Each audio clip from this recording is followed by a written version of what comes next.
the Air National Guard Safety Directorate is pleased to present a detailed look into one of the greatest dangers to aviation safety and the proactive approach to prevent it through the Bird Wildlife Aircraft Strike Hazard Program, otherwise known as BASH. There's a bird on the nose, Alex. Don't do anything. Don't do anything. Oh. Okay. Alex, can you hear me? Yeah, we got a broke window down here, so let's put it on the ground. Hey, Alex, can you fly? I got it. I can. Okay, great. Tower, Spud 37, we're an emergency aircraft. We're going to do an emergency landing, runway 15. In 2005, on March 23rd, I was a captain in the Idaho Air National Guard. It was a beautiful day. It was nice and calm. It had been uneventful to that bird. I took my eyes off of the runway to try to acquire the bird. Felt frightened at that particular moment. I knew that impact was going to be imminent. I knew it had blown out a window. I didn't know which one. I felt the spray of glass across my face. There were blood and guts of the bird on my lap, on my uniform, on the side window. I didn't know which was the bird, which was mine, if I had been hurt, if any of the other crew members had been hurt. The smell of fresh fish was on my uniform. I saw that the left kick window had been shattered. It wasn't until I removed my headset that I realized that the entire head of the bald eagle was wrapped around my headset cord. I was able to still control the aircraft and fly the aircraft. I had never experienced a bird strike before in my aviation career. I had only heard of bird strikes. It was amazing to see how this little 8-pound creature could disable a 130,000-pound combat airlift aircraft, and we were able to walk away from it safely and talk about it today. Since 2003, the Air National Guard has suffered almost 7,000 bird strikes, with damage costs exceeding $20 million. The U.S. Air Force has experienced almost 51,000 bird strikes, with damage costs exceeding $257 million, including 8 destroyed aircraft. 97% of all U.S. Air Force bird strikes occur below 3,500 feet. 52% of all U.S. Air Force bird strikes occur during a takeoff, approach, or landing. The deadliest single U.S. Air Force bird strike mishap resulted in 24 fatalities. Bird strikes account for 33 U.S. Air Force fatalities over a 30-year period. The Air National Guard Bird Wildlife Aircraft Strike Hazard Program is directed by U.S. Air Force instruction and managed by the National Guard Bureau Flight Safety Division with the support and guidance of the Air Force BASH team. The goal of the Air National Guard BASH program is to prevent mishaps similar to U.S. Airways 1549, the Miracle on the Hudson in 2009. In this incident, an Airbus A320-214 struck a flock of geese, causing the plane to lose engine power. The plane was successfully ditched in the Hudson River with no fatalities among its 155 occupants. Cactus 1549, 700, climbing 5,000.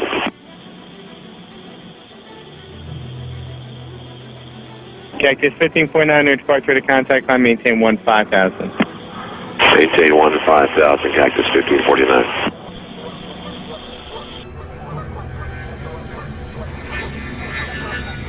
Cactus 1549, turn left lane 270. This is Cactus 1539, hit birds, lost thrust on both engines, returning back towards LaGuardia. Okay, you need to return to LaGuardia. Turn left heading up 220. 220. Tower, stop your departures, got emergency returning. Who is it? It's 1529. He bird strike, he lost all engine, he lost the thrust in the engines, he's returning immediately. Cactus 1529, which engines? He lost thrust in both engines, he said. Got it. Cactus 1529. If we can get it to you, do you want to try to land runway 13? We're unable. We may end up in the Hudson. Alright, Cactus 1549. It's going to be left traffic to runway 31. Unable. Okay, what do you need to land? Do you want to try to go to Teterboro? Yes. Teterboro, Empire. Actually, LaGuardia departure guy, emergency inbound. Hey, guys.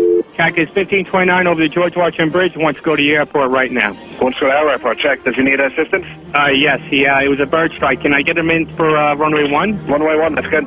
Cactus 1529, turn right 280. You can land runway 1 at Teterboro. We can't do it. Okay, which runway would you like at Teterboro? We're going to be in the Hudson. I'm sorry, say again, Cactus? Cactus 1549, radar contact is lost. You also got Newark Airport up at 2 o'clock in about 7 miles. Eagle 54718, turn left thing 210. 210, 4718. I think he said he was going in the Hudson. Cactus 1529, you saw him?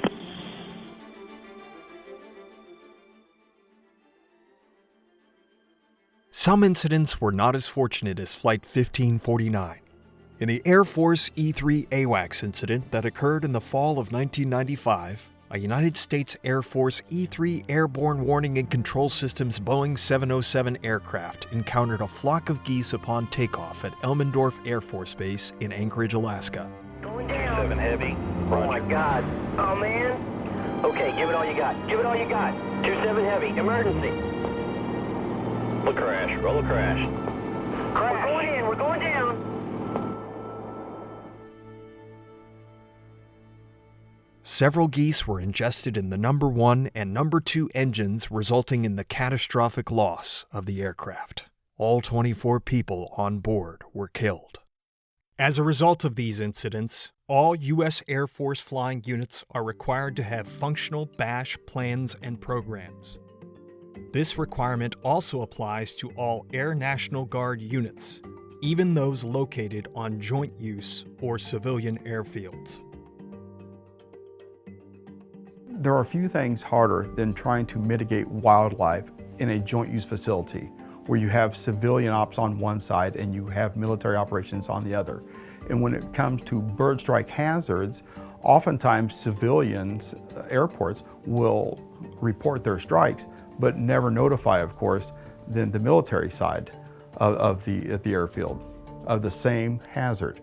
So we have to ensure that when airports have wildlife hazard management plans in place for the certificated airports, when they create a wildlife hazard working group, they need to ensure that all of the different factors there on site are going to be part of that working group so that the military is working very closely with the civilian side.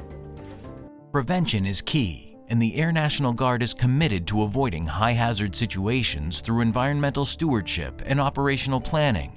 Every Air National Guard BASH plan is prepared by the National Guard Bureau BASH contractor as a part of the unit's BASH assessment. Our major role is in the Air Force Safety Center BASH team is policy. We write policy, including AFIs, to how to protect our airfields from wildlife. We also give support throughout the Air Force, whether it's technical support. We also do staff assistant visits. We actually go out to the airfields and look at the habitat, look at the wildlife. We provide them with a comprehensive BASH report after leaving that airfield. Most Air National Guard units operate out of smaller municipal airfields that may have limited resources to maintain an effective BASH program. Because of this, the NGB Safety Directorate has assigned a BASH expert to develop effective BASH programs at all Air National Guard airfields. The NGB BASH expert conducts BASH assessments at each airfield every 5 or 6 years. At every BASH assessment, 8 specific areas are addressed. The first area is the kickoff briefing. During this, both the Air Force and Federal Aviation Administration BASH programs are reviewed so that each on-airfield agency understands their purpose and requirements. The NGB BASH expert then discusses concerns specific to that unit location and coordinates visitation times with Air National Guard and airport personnel. Immediately following the kickoff briefing, a ground-based airport survey of the entire airfield is conducted with the Safety Office, Air National Guard Base Operations, the United States Department of Agriculture, and various representatives from the airport. The airport survey sets the foundation for the BASH report. The air traffic control tower visit will be conducted to meet briefly with the tower chief and controllers to stress the importance of relaying birdwatch conditions to all assigned and transient military aircraft. Authorizing guidance will also be provided and discussed. A flight over the airport range and surrounding areas is crucial for observing local and environmental issues associated with wildlife hazards. They are particularly important for geographically separated areas such as a range or transition airport. Arrangements are usually coordinated with tenant or nearby units such as Army National Guard, Coast Guard, or State Police, as it significantly aids in the survey process. Following the aerial surveys, the BASH team will move on to the surrounding areas not part of the airfield. This is to identify land uses, natural areas, local wildlife movement corridors, and migratory pathways that could potentially affect flight safety. An educational presentation will then be conducted to all available maintenance and quality assurance personnel to discuss the importance of proper bird strike collection techniques and how their efforts impact the prevention strategies for that airfield. The role of the Smithsonian Institution in the BASH program is basically to provide identifications of birds that are struck by aircraft. Bottom line, if you know what the species of birds are that are causing the problems, then you can do something about preventing those birds from coming into that environment. Really, the most important reason that you have to continue to send in remains for every bird strike that occurs on your airfield is that every case is different. Sometimes we think of this as CSI for birds because once we get the remains and we know what the bird is, then we can send that information out to the field and the mitigation efforts can begin. Every bird strike case is different. Every airfield is different, and it's a continuous long-term process in learning these trends so that we can prevent bird strikes from happening. There are a lot of tools as wildlife managers that we can employ to deal with the wildlife bird strike problem at airports. There's a lot of different tools, but they all have to be implemented in an integrated manner. What we prescribe is an integrated approach. There's not one silver bullet that can solve the bird strike problem at an airport. So we have to bring all of our different tools together. The NGB BASH expert will provide a demonstration of the capabilities of the Bird Avoidance Model, or BAM, and the U.S. Avian Hazard Advisory System, or AHAS. Within 60 days of this assessment, the NGB BASH expert will provide a start-to-finish unit BASH plan. This comprehensive plan details the potential aircraft hazards, recommended prevention strategies, and actions required in order to comply with the FAA and Department of Defense wildlife guidance. Once completed, the units are required to review and update their BASH plan annually. This can provide additional benefits of decreasing maintenance as well as increasing airport security. With the benefit of a fully completed BASH plan, the Air National Guard Safety Office stands alone as the only DoD agency to provide such a comprehensive BASH program to its over 80 flying units located in all 54 states and territories. One of the biggest challenges is awareness, just educating airport personnel about this topic area and then getting their buy-in to help us solve the problem. You know, as a wildlife biologist, when we attempt to help people, we often tell them, you know, we can't manage the problem if we haven't appropriately measured the problem. Prevention strategies include habitat management, active and passive dispersal, relocation, and only as a last resort, lethal control. Elements taken into consideration include the scheduling of flights to avoid known hazards, communications procedures to avoid observed or forecasted hazards, and development procedures to minimize exposure to risk. The foundation of the Air National Guard's BASH program is habitat management. Its goal is to make the airport and surrounding areas as unattractive as possible to birds and other wildlife. The single most effective aspect of habitat management is turf management. Trees and brush are a large problem on many airfields. They provide habitats for deer, coyotes, and foxes. The ideal solution is to keep trees and brush on the outside of security fencing. Serious wildlife strikes with deer have occurred because the trees and brush were allowed to exist within the airfield fencing. Wetlands are also a big attraction to birds and wildlife. The three types of wetlands and drainage issues that are found on airfields are retention ponds, detention ponds, and jurisdictional wetlands. Airport operators may use physical barriers such as bird balls, wire grids, pillows, and netting to deter birds from using the wetlands.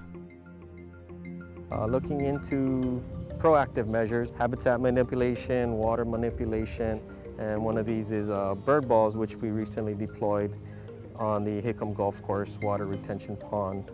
What you can see here is a 2-strand perimeter wire, and basically what this does is it breaks up the habitat for the geese so that they can no longer easily move between their feeding source, the turf, and the water behind, which is a safe loafing spot for them overnight and during the daytimes. The Air National Guard saw a good reduction in the number of geese using the wetland. Birds in aircraft hangars and other facilities, while more of a nuisance issue, can cause damaging bird strike cases when flying out of aircraft hangars. The single most effective measure to keep birds from roosting in the hangar is to close the doors 1 hour prior to sunset and reopen them 1 hour after sunset. This period of time is when most birds are in search of a roosting location. If the hangar doors are closed, they will search for other locations.